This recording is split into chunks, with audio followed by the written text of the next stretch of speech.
Okay, so that is going to bring us to our third piece of consumer skills advice, which is recognize and avoid dark patterns. I'd be really interested if anyone had heard of dark patterns before. Nobody at FEP counts because I talk about them all the time. If you have not heard of a dark pattern, this video is going to describe it to you much better than I can. So we are going to go ahead and watch one more short video here. Milady, I know you got me.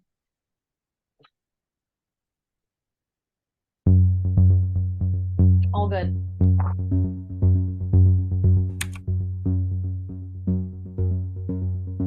Dark patterns are features of interface design, crafted to trick users into doing things that they might not want to do, but which benefit the business in question. Here's an example. Have you ever tried to delete your Amazon account?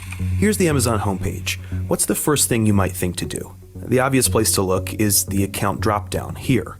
Once you're in here, you look around, it's a lot of information, but if I'm interested in deleting my account, I think that your account is probably a good place to go.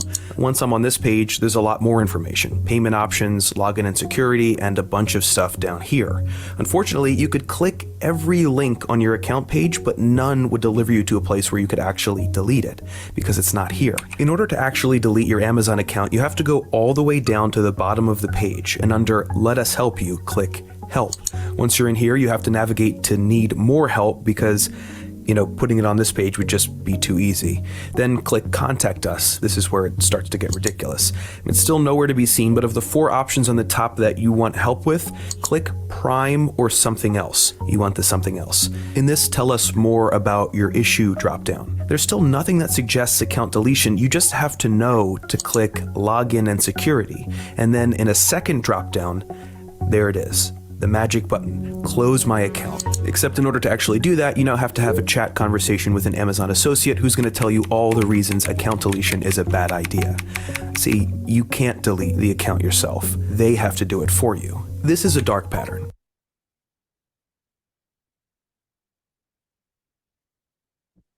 Video paused. Oh, apologies. A crappy user experience that intentionally makes it difficult, almost impossible without help, to do something that hurts Amazon. UX specialist Harry Brignall categorizes this specific kind of dark pattern as a roach motel, a design that makes it very easy for you to get into a situation, but very hard to get out. Brignall is actually the one who coined the term dark pattern in 2010, and he's been cataloging and lecturing about the issue ever since. Many of these dark patterns we're all familiar with. I only have to search my email for a few seconds to find one. For example, here, I'm getting spam emails from Architectural Digest. I scroll down and look at that.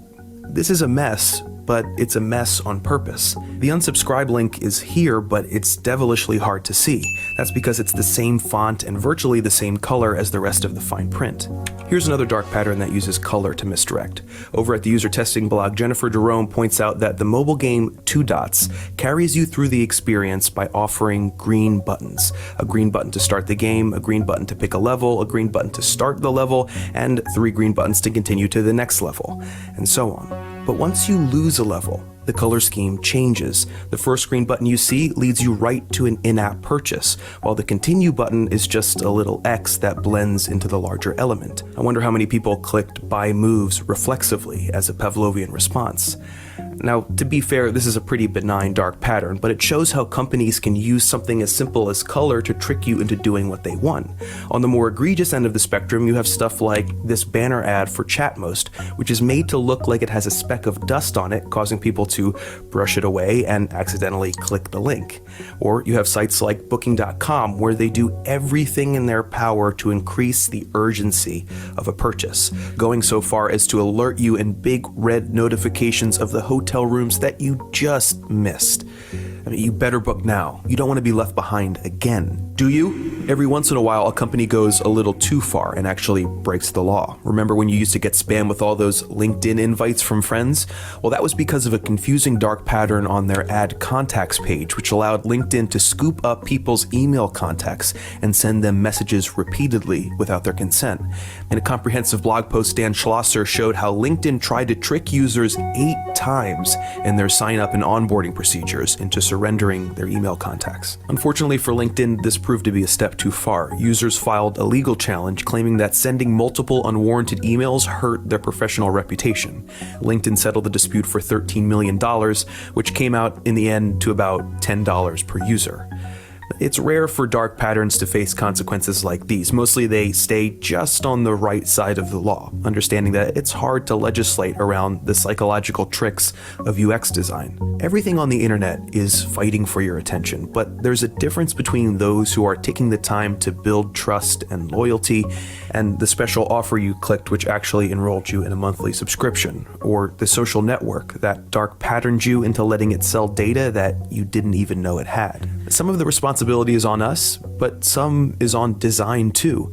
And it's not the fault of the designers, they're just doing what they're tasked to do, knowing full well that if they don't, others will. As Brignall says, our best defense against the dark patterns is to be aware of them and shame the companies who utilize them. Design is what mediates our interaction with the internet. It's the language we read it in. It's not too much to ask that that language be comprehensible and honest.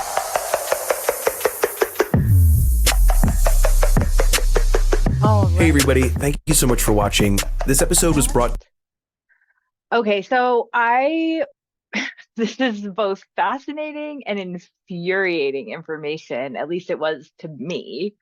I, of course, recognized some of the dark patterns that they had talked about in that video, but I did not realize that it was a conscious design effort. And I also didn't realize how many of them there were and how many had actually gotten money out of me, which was another infuriating part of that. Deepti, I do see your note in the chat. Thank you. And I hope you were able to get back in. I'm glad you're here. But these are just some of the types of dark patterns that they are talking about. They talked about road to motel, which is just when it's easy to get into something, but it's incredibly difficult to get out of it. I personally had that experience with an internet provider when I moved here from Arizona. It took me almost 2 months to get my internet disconnected, and I don't think I ever actually received the refund I was supposed to get. Because it was just so difficult to even to get a hold of anybody, not even just to cancel, but to get in touch with somebody. Hidden fees, I think we see that all the time. The confirm shaming, the option to decline is worded to shame the user into compliance. I'm sorry, but now that I've told you about these, you're going to start seeing them everywhere, which is so frustrating. I think misdirection, which is kind of the one that they were talking about with 2 dots, which I actually play that game. That's my favorite online game. So I was upset to see that in the video. The misdirection and the forced continuity, I would say, are the ones that are the most common. That forced continuity is any of those free trials that just automatically start charging your account, which of course is only possible with frictionless spending and free services because you are the product.